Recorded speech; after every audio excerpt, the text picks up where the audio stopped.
Good morning class. तो last class हमने discuss किया था एलिवेशन इन बॉइलिंग पॉइंट। हमने देखा था कि नॉन वोलेटाइल सॉल्यूट ऐड करने की वजह से किसको, हाँ, नॉन वोलेटाइल सॉल्यूट ऐड करने की वजह से जो बॉइलिंग पॉइंट हो रहा था, boiling point was increasing, boiling point बढ़ जा रहा था। कितना बढ़ा, that difference is known as elevation in boiling point. तो जो बॉइलिंग पॉइंट ऑफ सॉल्यूशन होता है उसको हम किससे रिप्रेजेंट करते हैं, टीबी से, ठीक है। जो boiling point of pure solvent होता था उसको टी नॉट से, और एलिवेशन इन बॉइलिंग पॉइंट यानी कि डेल्टा टीबी की वैल्यू कैसे निकालते थे हम, हाँ, इंक्रीमेंट किस में हुआ था, इसमें। It means TB minus T naught, this was representing what, elevation in boiling point. फिर हमने देखा था elevation in boiling point is directly proportional to molality and that is equal to, हमने एक कांस्टेंट डिफाइन किया था, that was Kb. Kb means molal elevation constant into small m. Small m क्या represent करता है, मोलैलिटी। मोलैलिटी का formula W1, W1 क्या है, yes, mass of solute into 1000 upon W2, W2 क्या है, मास of solvent into molar mass of solute MM1। हम 1 को सॉल्यूट लेके चलते हैं, 2 को सॉल्वेंट और 3 को सॉल्यूशन। बहुत सारे बुक्स में आपको दिखेगा कि 1 किसको लेके चलते हैं, वो there 1 is solvent and 2 is solute, यानी कि जिसको हम 1 मानते हैं वो उसको 2 मानते हैं। तो वो फॉर्मूला कई बार आपको ऐसा लिखा हुआ भी मिल सकता है, W2 इंटू 1000 अपॉन W1, ऐसे करके। कोई फर्क नहीं पड़ता, हमें जो काम की बात याद रखनी है वो ये याद रखनी है, मोलैलिटी किस पे डिफाइन होता है, सॉल्यूट के लिए। It means on the top there will be the mass of solute and at the bottom there will be the mass of solvent. ये सारी बातें क्लियर हो गई थी। चलिए, इसी से मिलता जुलता आज का हमारा टॉपिक है, that is depression in freezing point. Depression का मतलब डिक्रीमेंट, हाँ, यानी कि फ्रीजिंग पॉइंट क्या होगी, कम होगी। क्यों कम होगी, आइडिया लग गया होगा। हमने relative lowering in vapour pressure पढ़ा, वहां पर भी हमने क्या किया था, एक नॉन वोलेटाइल कंपोनेंट को ऐड किया था। फिर हमने बॉइलिंग पॉइंट में एलिवेशन देखा, यानी कि वो बढ़ते हुए देखा। वो भी क्यों हो रहा था, again because of the presence of non volatile component. तो इस बार भी क्या होगा, कोई एक नॉन वोलेटाइल कंपोनेंट ऐड किया जाएगा जिसकी वजह से फ्रीजिंग पॉइंट क्या हो जाएगी, कम हो जाएगी। क्या हो जाएगी, कम। कैसे होगी वो अभी हम आगे डिस्कस करेंगे। तो बात क्लियर है, यानी कि अगर हम ऐसा कहें कि मेरे पास एक सॉल्यूशन है, इसमें सिर्फ और सिर्फ कौन है, वाटर। मेरे पास दूसरा सॉल्यूशन है जिसमें वाटर प्लस ग्लूकोज मिक्स है। ग्लूकोज कैसा होता है, नॉन वोलेटाइल होता है। अब हमें से ये पूछा जाए कि बताइए किस टेम्परेचर पे दोनों फ्रीज होंगे। तो इसकी टेम्परेचर तो हमें मालूम है कितना, 0 डिग्री सेल्सियस है ना फ्रीजिंग पॉइंट, या फिर केल्विन में 273 केल्विन। नहीं, हम क्या लेंगे, 273.15 केल्विन लेंगे, एकदम एग्जैक्ट। क्लियर है। अब देखिए, ये क्या था, इसमें ग्लूकोज था, यानी कि इसका जो टेम्परेचर आएगा फ्रीजिंग पॉइंट का, that will be less than this temperature, यानी कि इसकी वैल्यू 0 डिग्री सेल्सियस से कम होगी। सिर्फ किस लिए, क्योंकि यहां पर क्या आ गया है, ग्लूकोज, पहली चीज।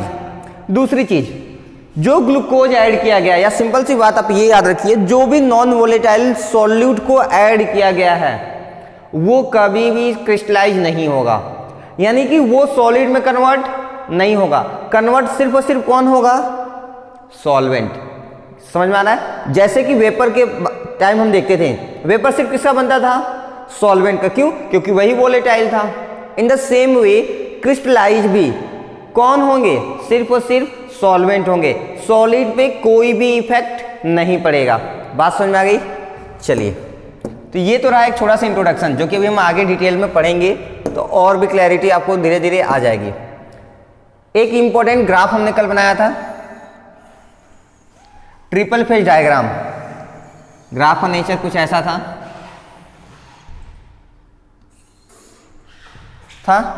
यहां पे कौन एग्जिस्ट करता है, सॉलिड, यहां गैस और यहां पर लिक्विड। यहां सॉलिड और लिक्विड इक्विलिब्रियम में एग्जिस्ट करते हैं ना, ये वाला ग्राफ, ठीक है। ये वाला ग्राफ में सॉलिड और गैस इक्विलिब्रियम में एग्जिस्ट करते हैं, यहां पर लिक्विड और गैस इक्विलिब्रियम में स्टेट करते हैं। इसे हम क्या कहते हैं, ट्रिपल पॉइंट। क्यों? क्योंकि इस पॉइंट पे हमें सॉलिड, लिक्विड, गैस तीनों ही मिल जाएंगे एक साथ। पहली चीज, ये ट्रिपल पॉइंट हर एक वोलेटाइल लिक्विड के लिए डिफाइंड है। क्लियर है? तो अभी हम जो डिस्कस करेंगे फ्रीजिंग, किसकी, फ्रीजिंग। तो आप देखिए फ्रीजिंग कहाँ कहाँ हो सकती है। सॉलिड से गैस में फ्रीजिंग हो सकती है या नहीं हो सकती है? कैसे? हाँ, सब्लिमेशन प्रोसेस से। लिक्विड से गैस में, सॉरी सॉलिड से लिक्विड में हो सकता है। तो ये क्या है हमारा, सॉरी सॉलिड से लिक्विड नहीं, लिक्विड से सॉलिड में और गैस से सॉलिड में, ये जो प्रोसेस हो, क्या है हमारा, फ्रीजिंग है। ये ग्राफ क्लियर था कल, ठीक है। इसे हम क्या कहते हैं, सब्लिमेशन कर्व, इसे हम कहते हैं fusion curve, and this is known as vaporization curve. आज हम इन्हीं की चीजों का थोड़ा थोड़ा यूज करके आगे बढ़ेंगे। देखिए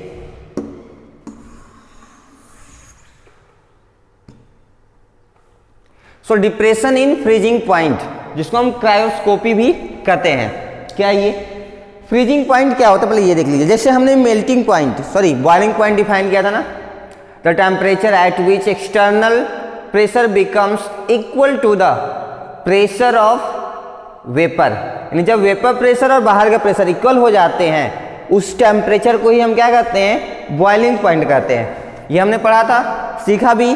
वैसे ही जब इक्विलिब्रियम में सॉलिड पर और लिक्विड पर, यानी कि सॉल्यूट और सॉल्वेंट दोनों पर अगर वेपर प्रेशर सेम हो जाए, अगर दोनों पे वेपर प्रेशर सेम हो जाए, तो उसी टेम्परेचर को हम क्या कहते हैं, फ्रीजिंग पॉइंट कहते हैं। बात समझ में आ गई? ठीक है, देखिए क्या है freezing point, the temperature at which the vapour pressure of liquid becomes equal to the vapour pressure of solid, यानी कि उस टेम्परेचर पे जहां पर लिक्विड का वेपर प्रेशर और सॉलिड का वेपर प्रेशर दोनों सेम हो जाते होंगे, that temperature is known as freezing point. Clear है? उसी टेम्परेचर को क्या कहते हैं हम, फ्रीजिंग पॉइंट कहते हैं। तो देखिए एट फ्रीजिंग पॉइंट लिक्विड और सॉलिड कैसे एग्जिस्ट करते हैं, इक्विलिब्रियम में। क्यों? क्योंकि दोनों का वेपर प्रेशर क्या हो गया है, सेम हो गया है। अब देखिए ग्राफ बना हुआ यहां पर, अगर आपको अभी ग्राफ याद है पीछे का, तो आप बता सकते हैं सॉलिड और लिक्विड वाला जो ग्राफ था वो कैसा था, ये वाला नेचर शो करता था। ये देखिए, आप यहां से अच्छा पीछे देख लीजिए। अगर मुझे ग्राफ बनाना है किसके बीच, प्रेशर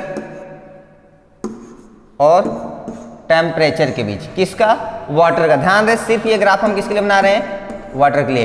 क्यों? क्योंकि पीछे भी जो हमने ट्रिपल फेज पढ़ा था वो किसके लिए था, triple phase diagram for water. तो उसका नेचर कुछ ऐसा आता है ना। अब हमें ये बताइए कि मेरे पास प्योर सॉल्वेंट है, उसका जो फ्रीजिंग पॉइंट होगा हम उसको TF0 से रिप्रेजेंट करेंगे। किससे, TF0।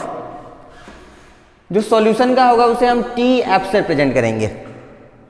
ठीक है, freezing point F for freezing point, F0 pure freezing point, and F means for solution containing non volatile solute. अब ये बताइए कि TF0 और TF में किसकी वैल्यू ज्यादा होगी,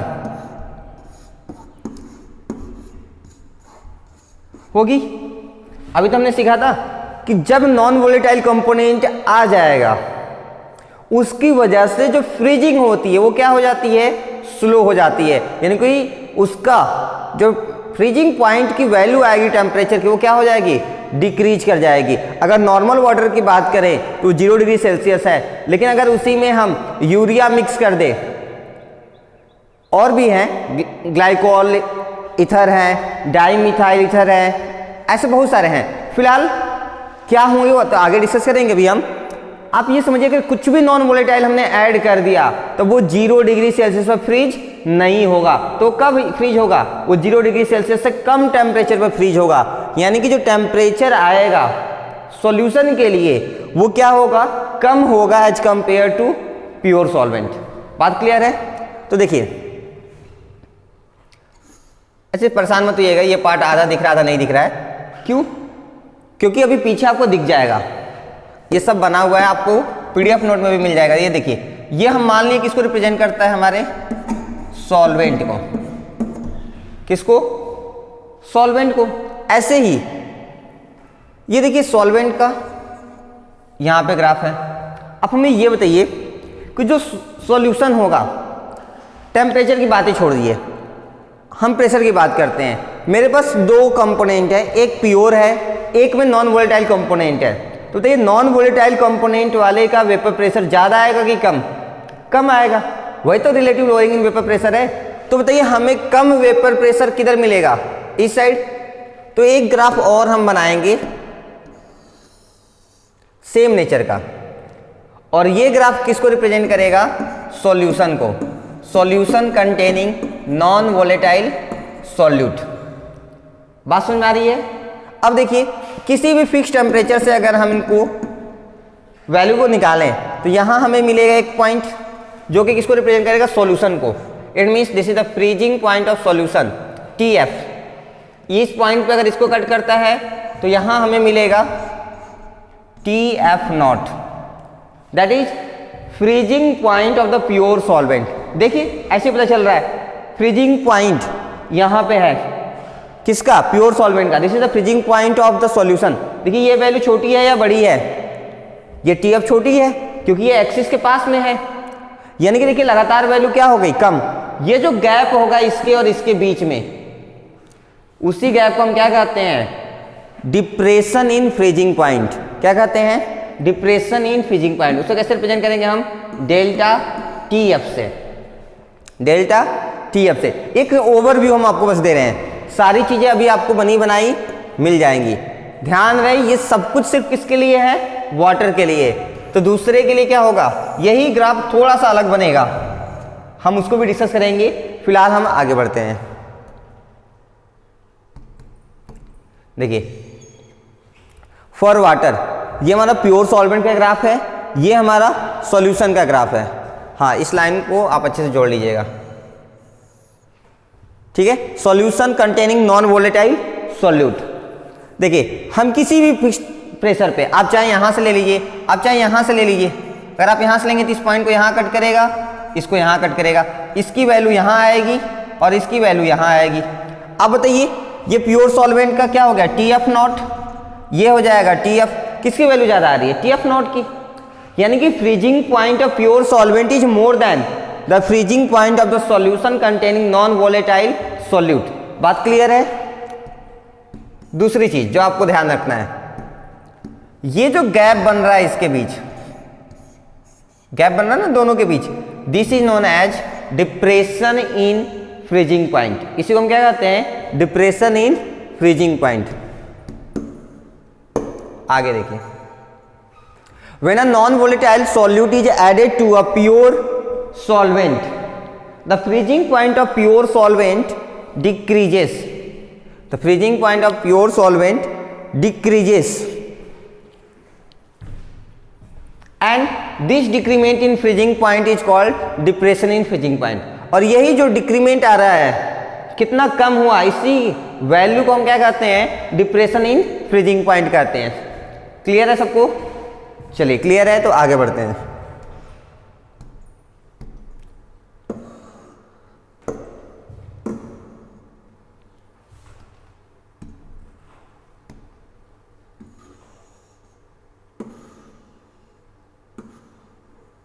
नेक्स्ट देखिए, freezing point of the solution.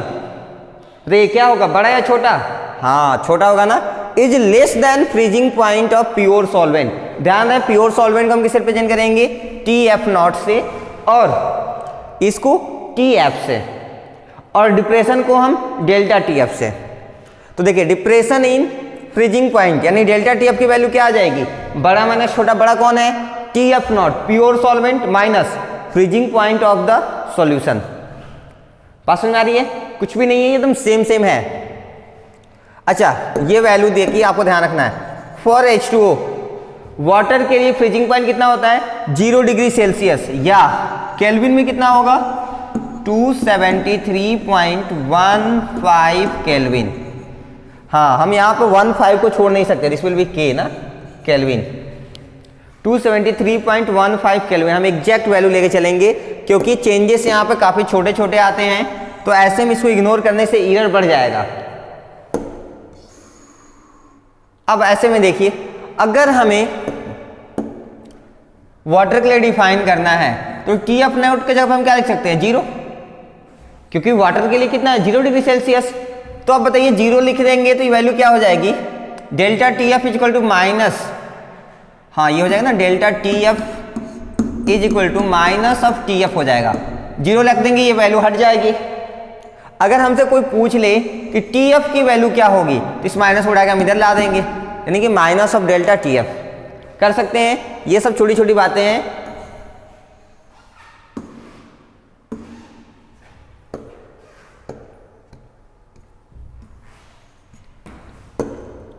Next देखिए,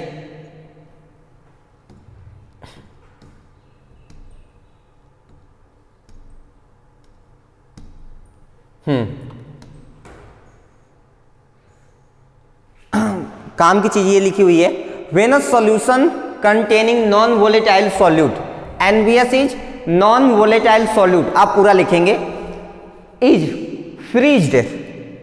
जब हम नॉन वोलेटाइल सॉल्यूट वाले सॉल्यूशन को फ्रीज करते हैं, then only solvent molecules will crystallize. तो फ्रीजिंग एक्चुअली में किसका होगा, सिर्फ सॉल्वेंट का होगा, यानी कि जो नॉन वोलेटाइल सॉल्यूट है वो फ्रीजिंग में पार्टिसिपेट नहीं करेंगे, जैसे वो वेपर में पार्टिसिपेट नहीं करते थे। तो फिर बताइए, solution with non volatile solute will be in equilibrium with the solvent which will converted into solid. ये देखिए जो सॉल्यूशन था कौन सा, नॉन वोलेटाइल सॉल्यूट कंटेनिंग, वो आगे फ्रीज होके क्या बनेगा सॉलिड में, और वो सॉलिड सिर्फ और सिर्फ किसके रहेंगे, सॉल्वेंट के। बात समझ में आ रही है, यानी कि बार बार यही कहा जा रहा है कि इसमें सॉल्यूट का कोई भी रोल नहीं होगा। जितना सॉल्यूट सॉल्यूशन में था उतना ही सॉल्यूट फ्रीजिंग के बाद भी रहेगा, उसमें से एक भी पार्टिकल सॉल्यूट का फ्रीज नहीं होगा।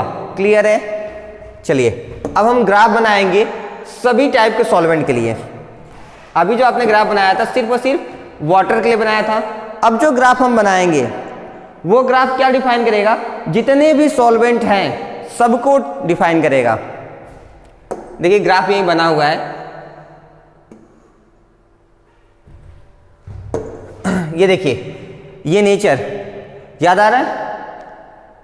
देखिए ये हो क्या रहा है यहाँ पर, देखिए ये सॉलिड है, यहाँ पर लिक्विड और यहाँ पर गैस होता है ना। ये देखिए सॉलिड और हम यहाँ पर रिप्रेजेंट कर देते हैं अपना गैस। आपको लिखना नहीं है, बस आपको समझना है।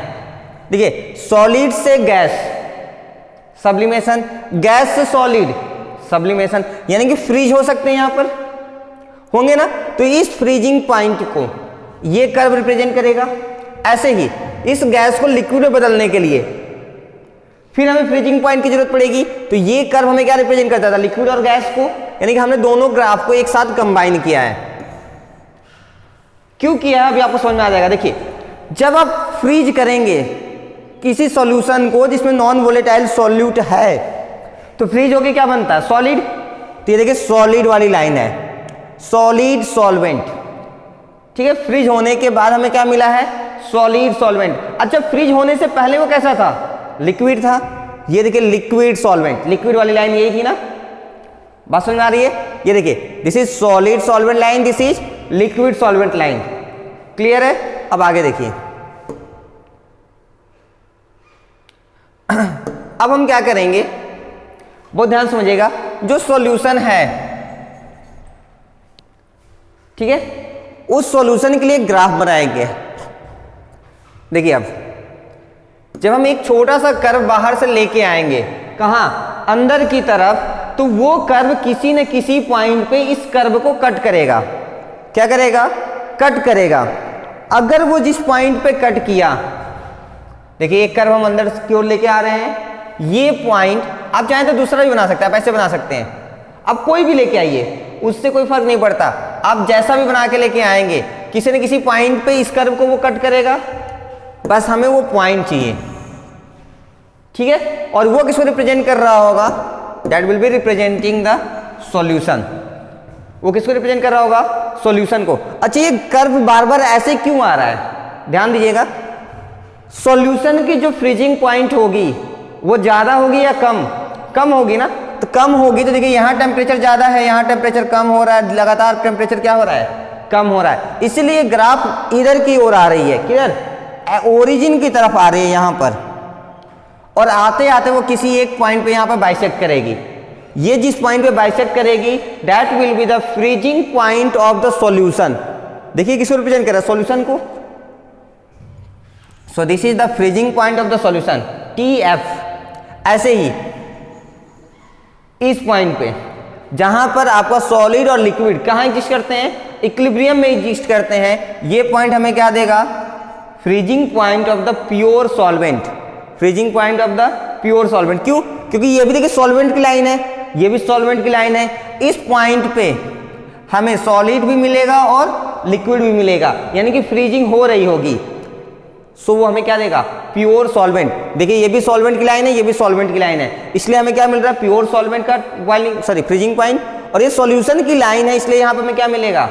हाँ, सॉल्यूशन की फ्रीजिंग पॉइंट। समझ में आ गया होगा? क्या ये जरूरी है कि हम यही लाइन लेके आए? नहीं, आप कहीं से एक लाइन लेके आएंगे तो वो इस कर्व को कहीं ना कहीं कट करेगा। जिस पॉइंट पे कट करेगा वही क्या होगा? Freezing point of the solution हो जाएगा। अब देखिए ये TF है, ये TF नॉट है। This is the freezing point of the solution containing non volatile solute. This is the freezing point of the pure solvent.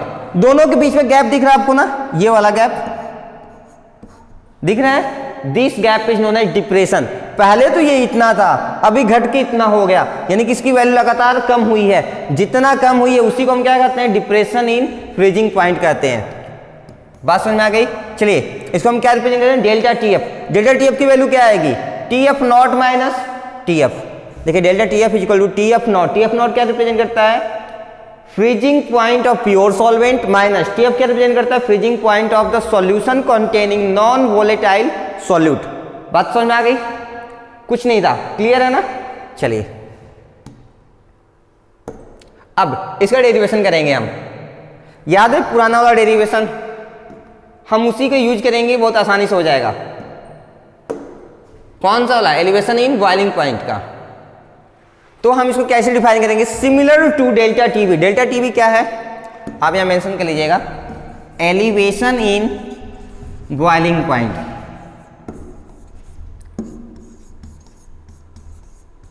यानी कि जैसे हम बॉइलिंग पॉइंट के लिए डिफाइन किए थे, ठीक उसी टाइप से हम इसको भी डिफाइन करेंगे। बस उसमें वो बॉइलिंग पॉइंट इंक्रीज हो रहा था, यहां पर फ्रीजिंग पॉइंट डिक्रीज होगा। बात क्लियर है? दूसरी चीज, वहां पर जो एलिवेशन इन बॉइलिंग पॉइंट आता था, that was directly proportional to molality. Yes, in the same way freezing point, depression in freezing point is also directly proportional to molality. हम लिख सकते हैं delta TF is directly proportional to molality. अगर हम इस proportionality symbol को हटा दें, हमें एक प्रोपोर्शनैलिटी कांस्टेंट डिफाइन करना पड़ेगा। देखिए वहां पे भी हमने डिफाइन किया था, वहां का जो इक्वेशन था हम यहां लिख रहे हैं, आपको वो कॉपी नहीं करना है, बस आपको समझते रहना है। That was delta TB is directly proportional to molality. उसके बाद हमने कहा था कि हम इस प्रोपोर्शनैलिटी कांस्टेंट को हटाएंगे और यहाँ पर सिंबल को हटाएंगे और एक कांस्टेंट को इंट्रोड्यूस करेंगे। That constant was KB into M। M क्या है? मोलैलिटी। ये KB क्या था? Molal elevation constant. हम B क्यों लिख रहे थे? क्योंकि बॉइलिंग पॉइंट को रिप्रेजेंट करता है। अब यहाँ पे ये किसको रिप्रेजेंट करेगा? फ्रीजिंग पॉइंट को। तो हम क्या B लिखेंगे? नहीं, हम क्या लिखेंगे? F। देखिए सेम है, वो यहाँ पे डेल्टा TB है, it means elevation in boiling point. यहाँ delta TF it means depression in freezing point. KF क्या है? हाँ, मोलर डिप्रेशन कांस्टेंट, ये क्या है एम मोलैलिटी, ये क्या था हमारा मोलर एलिवेशन कांस्टेंट। क्लियर है, बिल्कुल सेम है, ठीक है। वेयर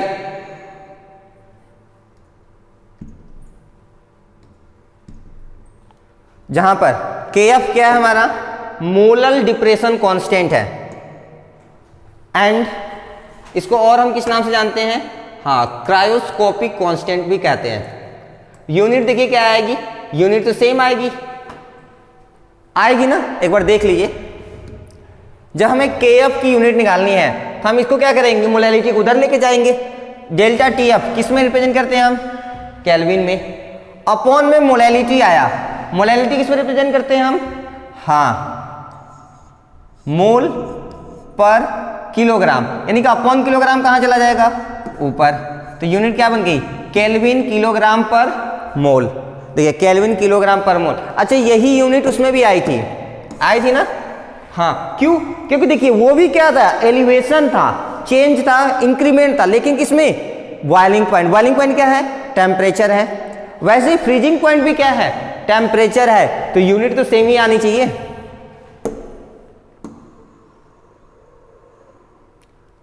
अब देखिए आगे जो हम कहने जा रहे हैं वो चीजें बस आपको देखनी है, ठीक है। कई बार हमें दे देगा कि ये डिराइव करिए, तो हमें घबराना नहीं है, हम आराम से कर सकते हैं। इसके लिए है ये फॉर्मूले वगैरह आपको रटने की जरूरत नहीं है, बस हमें रिलेशन याद रखना है। क्या, yes, depression in freezing point is directly proportional to molality. जब हम डायरेक्टली प्रोपोर्शनल को सिंबल हटाएंगे तो वहां पर हम KF एक मोलर डिप्रेशन कांस्टेंट को इंट्रोड्यूस कर देंगे, बस। अब देखिए वहीं से चलिए यहां लिख देते हैं, that was delta TF is equal to KF into M। ये रिलेशन अभी ऊपर बनाए थे हम। अगर हमें KF चाहिए तो हम क्या करेंगे, इस M को उठा के इधर लेके आएंगे तो क्या हो जाएगा, डेल्टा TF अपॉन M बन जाएगा। M क्या है हमारा, हाँ मोलैलिटी। मोलैलिटी क्या होता है, W1 it means mass of solute into 1000। देखिए मास of solute W1 into 1000 upon molar mass of solute. अच्छा उसका अपॉन कहाँ चला जाएगा, ऊपर, that is MM1 into mass of solvent that is W2। तो बस सारी वैल्यू पुट कर दी गई है। अगर हमसे यहाँ पे MM1 पूछ लिया जाएगा तो हम क्या करेंगे, इनको उठा के यहाँ लेके आएंगे और इन दोनों को नीचे। तो बस ये सब मैथ से, क्रॉस मल्टीप्लिकेशन मेथड से आप सब कर सकते हैं। ध्यान रहे फॉर्मूला अगर याद हो गया तो ठीक है, अदरवाइज हमें फॉर्मूला याद करने की कोई जरूरत नहीं है। बात समझ में आ रही है, हाँ ऐसा नहीं कि आप बार बार बैठ के फॉर्मूला रटेंगे, उसकी कोई जरूरत नहीं है, हमें बस रिलेशन से मतलब होना चाहिए।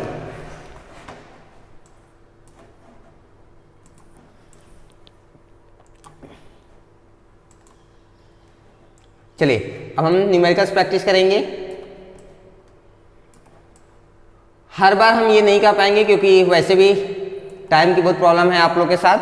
तो क्या करेंगे हम, जब भी आपको क्वेश्चन दिखाएंगे आंसर ऊपर दिख जाएगा, आप वीडियो को पॉज करिए, एक बार खुद से जरूर ट्राई करिए। गलत होगा उससे कोई फर्क नहीं पड़ता, आपने गलत किया ये बात किसको मालूम चली, किसी को नहीं, लेकिन एक बार ट्राई जरूर करिए आप। देखिए क्या दिया हमें, the freezing point of A solution containing 2.4 gram of a component. ठीक है, हमको ये कंपोनेंट मिक्स कर रहे हैं, यानी कि सॉल्यूट होगा W1 दैट इज 2.4 ग्राम। वो कंपोनेंट कौन सा नहीं पता। इन 60 ग्राम ऑफ बेंजीन, किस में मिक्स कर रहे हैं हम, बेंजीन में। कितना, 60 ग्राम, यानी कि W2 वेट ऑफ सॉल्वेंट दिया है कितना, 60 ग्राम।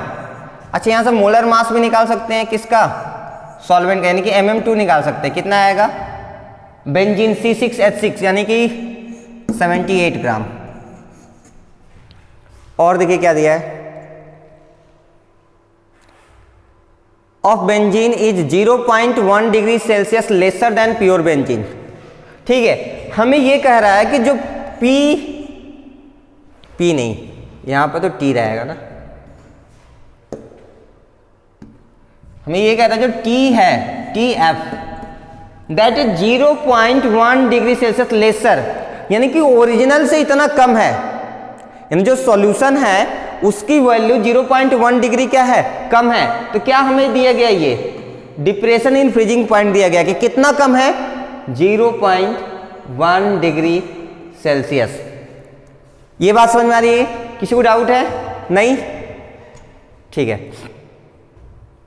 What is the molar mass of the solute if Kf for benzene is given 5.12 degree Celsius पर मोलल। इनमें 5.12 दिया है, हमें Kf भी दिया है 5.12 और हमसे पूछ रहा है मास of solute, sorry molecular mass, यानी कि हमसे पूछ रहा है MM1 की वैल्यू, जो कि नहीं दिया गया है। बहुत सिंपल है, देखिए फॉर्मूला क्या है, so delta TF it means depression in freezing point is equal to KF into molality. ठीक है, मोलैलिटी तो दिया नहीं है, मोलैलिटी को पूरा फॉर्मूला लिख लेते हैं। क्या है वो, W1 into 1000 upon molar mass of solute MM1 into mass of solvent that is W2। ये क्या है, मास of solute, this is mass of solvent. तो बस डेल्टा TF की वैल्यू आपको मालूम है कितनी, 0.1। इसको यहां रख लीजिए। देखिए KF भी हमें मालूम है 5.12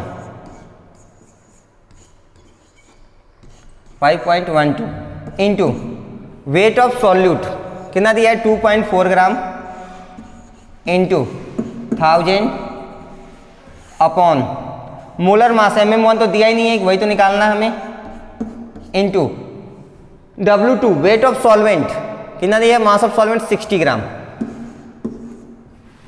बस अब क्या करना है, इसको सब सॉल्व कर देंगे, आपकी MM1 की वैल्यू आ जाएगी। क्रॉस मल्टीप्लाई करके सॉल्व कर लीजिएगा, MM1 की वैल्यू आ जाएगी, कितनी आएगी, 2048 आ जाएगा। कर सकते हैं। जो हमें सिखाना है वो क्या है, फॉर्मूला कैसे यूज करना है।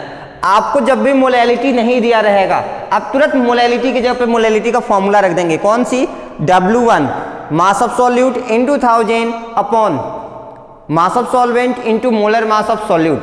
बस वहां से वैल्यू रख देंगे जो जो दिया रहेगा और बाद में सॉल्व कर लेंगे। कर सकते हैं, ठीक है। चलिए नेक्स्ट क्वेश्चन देखते हैं।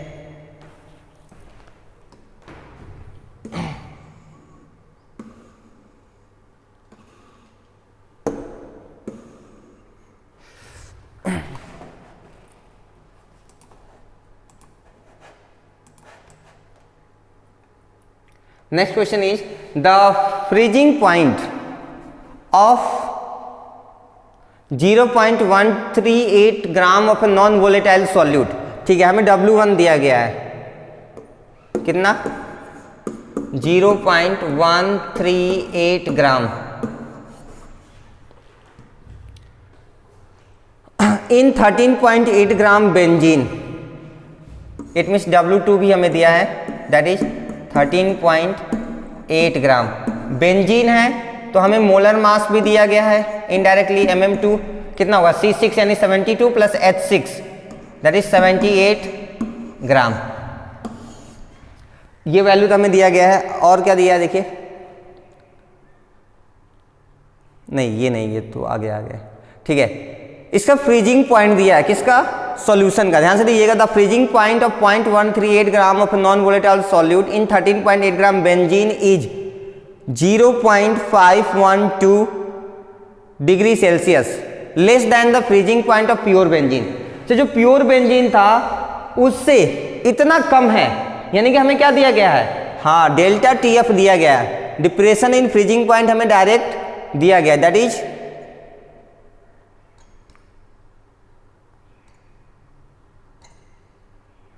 यही था ना, हाँ कितना दिया है हमें, 0.512। सो हमें डेल्टा TF भी दिया है 0.512। देखिए और क्या दिया है, what is the molecular mass and boiling point of the solution if KF and KB with T0 is given. हमसे पूछ रहा है मोलिकुलर मास यानी कि MM1 और boiling point of the solution पूछ रहा है। तो ये हमसे जो पूछा जा रहा है हम उसको यहाँ नोट कर लेते हैं। हमसे पूछा जा रहा है MM1 की वैल्यू क्या होगी, पहले क्वेश्चन। दूसरा, boiling point of the solution, जिसको हम किससे रिप्रेजेंट करते हैं, TB से। ध्यान रहे ये क्या है, बॉइलिंग पॉइंट ऑफ सॉल्यूशन पूछा है। और क्या दिया था हमें पास, KF दिया है 5.12, KF is given 5.12, KB is given 2.53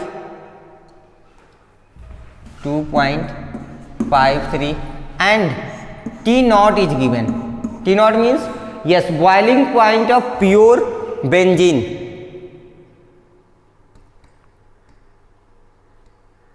That is given 80.2 degree Celsius. 80.2 degree Celsius. बस इतने डिटेल्स दिए गए हैं, हमसे बाकी चीज़ें पूछी गई हैं। तो फिलहाल आप वीडियो पॉज करके ट्राई करिए, आराम से हो जाएगा। पहला पार्ट तो MM1 निकालना है, वो तो बिल्कुल आराम से कर सकते हैं, वही पीछे वाला टाइप का है। चलिए हम कर भी देते हैं। तो देखिए डेल्टा TF की वैल्यू लिखेंगे, फॉर्मूला डेल्टा TF। चलिए हम नेक्स्ट पेज पे करते हैं ना, आराम से रहेगा। फॉर्मूला क्या हमारा, delta TF is equal to KF into molality. Molality को एक्सपेंड कर दें, क्या आएगा, W1 into 1000 upon molar mass of solute into mass of solvent. Delta TF की वैल्यू दी हुई है 0.512, 0.512। KF की भी वैल्यू दी हुई है 5.12, 5.12।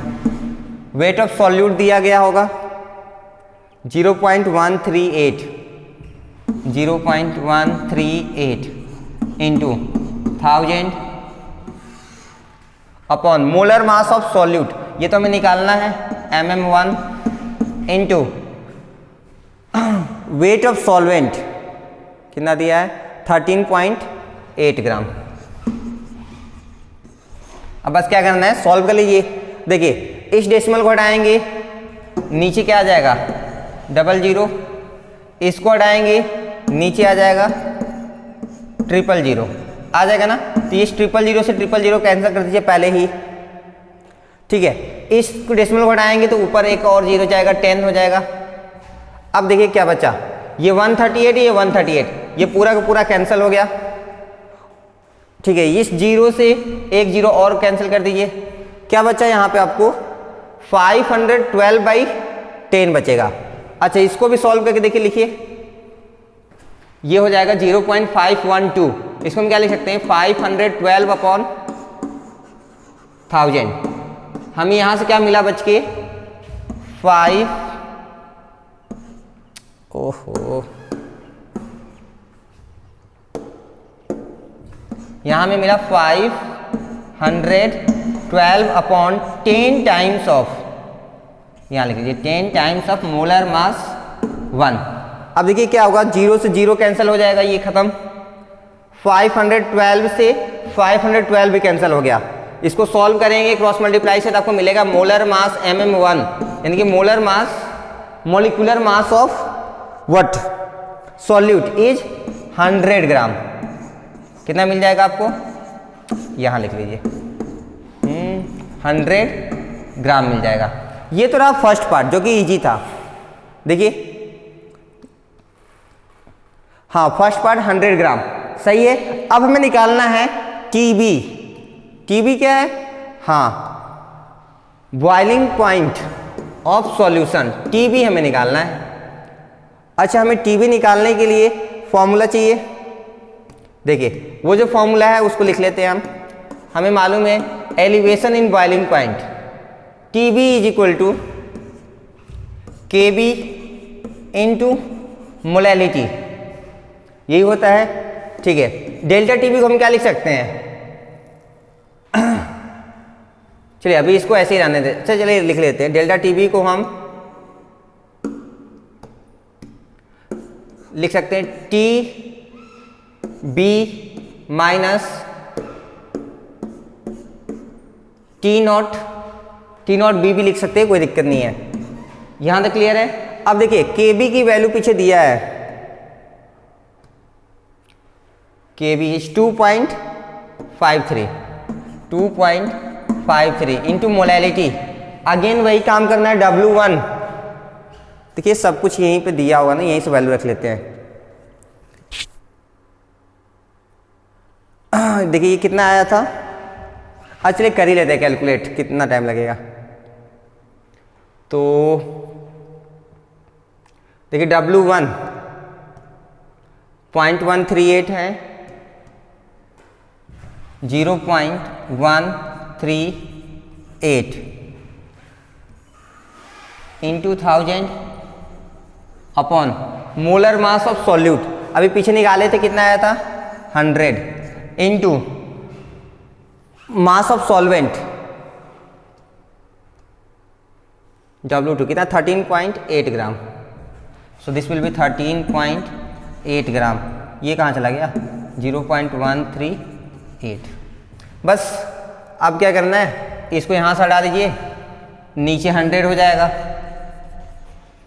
और देखिए इसको यहाँ से हटाएंगे, नीचे 1000 आएगा। इसको यहाँ से हटाएंगे, ऊपर 10 जाएगा। ये बात समझ में आ रही है। चलिए अगर समझ में आ रही है तो पहले ये 30 से 30 कैंसिल कर लीजिए, ठीक है। 138 से 138 पूरा कैंसिल हो गया। इस 0 से इस 0 को कैंसिल कर लीजिए। यहाँ क्या बचा 253, नीचे क्या बचेगा 1000, तो वो वैल्यू कितनी हो जाएगी 0.253 हो जाएगी।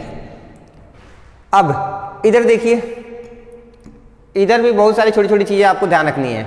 देखिए क्या है हमारा TB, ये हमें निकालना है, इसको हम ऐसे रहने देते हैं। T0 क्या है बॉइलिंग पॉइंट है ना, T0 हमें दिया हुआ है 80.2 degree Celsius. So it is 80.2। बस हमें तो TB चाहिए, तो हम TB के लिए क्या करेंगे, इस 80.2 को उधर लेके जाएंगे, प्लस हो जाएगा, तो हो जाएगा 80.2 प्लस 0.253, जो कि सॉल्व करेंगे तो ठीक है ये हो जाएगा 354 and 80। So it will be 80.453 degree Celsius. Answer will be 80.453 degree Celsius. बात समझ में आ रही है। एक बार वीडियो लेंथ चेक कर लें। 42 मिनट्स हो गए हैं। अब आप देख लीजिए, अब हम आगे क्वेश्चंस को सिर्फ एक्सप्लेन करेंगे, फिर अब आपको खुद करना पड़ेगा या फिर थोड़ा सा लेंदी हो जाएगा। एक बहुत ही इंपॉर्टेंट क्वेश्चन है, ये हम करा देते हैं, नहीं कराएंगे नहीं, सिर्फ हम एक्सप्लेन कर देते हैं, आप खुद से करिएगा क्योंकि इतना टाइम नहीं बचा अब। और आप लोग देख लीजिए, अगर आपको लगता है थोड़ा टाइम दे सकते हैं एक्स्ट्रा आप, तो आप दीजिए ताकि हम टॉपिक को और अच्छे से एक्सप्लेन करते रहें। देखिए क्वेश्चन क्या दिया है, calculate the amount of ice that would separate out on cooling a solution. मेरे पास कोई एक सॉल्यूशन है जिसमें नॉन वोलेटाइल सॉल्यूट भी है और सॉल्वेंट भी है। आपको बताना है कि उसमें से जब हम फ्रीज करेंगे, कूल करेंगे तो फ्रीज होगा, तो कौन से कंपोनेंट के आइस बनेंगे, सॉल्वेंट के बनेंगे, कितना बनेगा, यही हमें निकालना है। बात समझ में आ रही है। ठीक है, डिटेल्स हमें दिया गया है, आंसर आएगा 50 ग्राम। ये आप मत ट्राई करिएगा, ये हम खुद बताएंगे क्योंकि ये इंपॉर्टेंट क्वेश्चन है। अब देखिए, हमने मान लिया कोई कंटेनर है, ऐसा नहीं है, कोई भी आप स्क्वायरिश ले सकते हैं, रेक्टेंगुलर ले सकते हैं, कैसा भी एक डब्बा बना लीजिएगा। उस डब्बे में आपको क्या क्या दिया गया है पहले ही, 62 ग्राम क्या है इथाइलिन ग्लाइकोल है, प्लस 250 ग्राम वाटर है। हमारे पास इतना है सॉल्यूशन में, ठीक है। अब सॉल्यूशन को जब हम ठंडा करेंगे तो फ्रीजिंग होगी। फ्रीज होने के बाद बताइए क्या हमारे सॉल्यूट में कोई भी इफेक्ट आएगा? नहीं, क्योंकि सॉल्यूट की फ्रीजिंग होती ही नहीं है, वो जितना पहले था अभी भी उतना ही रहेगा। तो देखिए हमने 62 ग्राम इथाइलिन ग्लाइकोल को वैसे ही कॉपी किया है। बात समझ में आ रही है। यहाँ जो वाटर है सॉल्वेंट, क्या वाटर में कुछ आइस बने होंगे? बिल्कुल बने होंगे। कितना, ये तो हमें निकालना है। हम मान लिए जो बचा है वो कितना है, WH2O। आप X मान लीजिए आप ए मान लीजिए, आप बी मान लीजिए, उससे कोई फर्क नहीं पड़ता। हम डब्ल्यू इसलिए माने क्योंकि वाटर है। अब कुछ भी मान सकते हैं, कोई भी एक वेरिएबल। यहां तक बात समझ में आ रही है? तो अब हमें ये बताइए कि टेम्परेचर हमें दिया गया है कितना, minus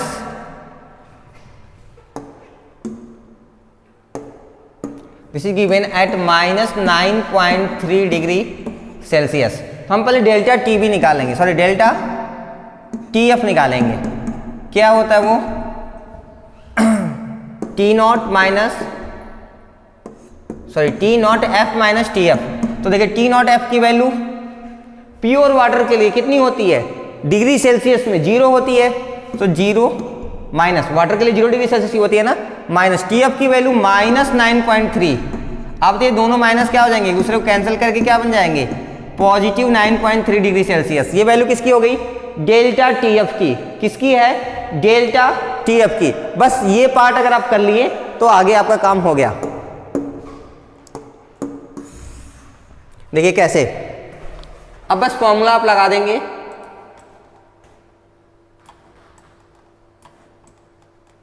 delta T F is equal to K F into m. ये फॉर्मूला तभी पीछे डिराइव किया था हमने ना। बस डेल्टा टी एफ की वैल्यू 9.3, के एफ की वैल्यू दिया होगा आई थिंक 1.86 ऊपर दिया है, आप क्वेश्चन में देख लीजिएगा। मोलैलिटी फिर से वही W1 into 1000 upon molar mass of 1 into W2। ये देखिए W2 हमारा क्या है, 62 ग्राम। देखिए ये दिया होगा, इथाइलिन ग्लाइकोल कितना दिया था, 62 ग्राम दिया है ना, ठीक है। तब into 1000 upon molar mass of solute. Solute क्या है हमारा, इथाइलिन ग्लाइकोल यानी कि C2H6O2 ये है ना।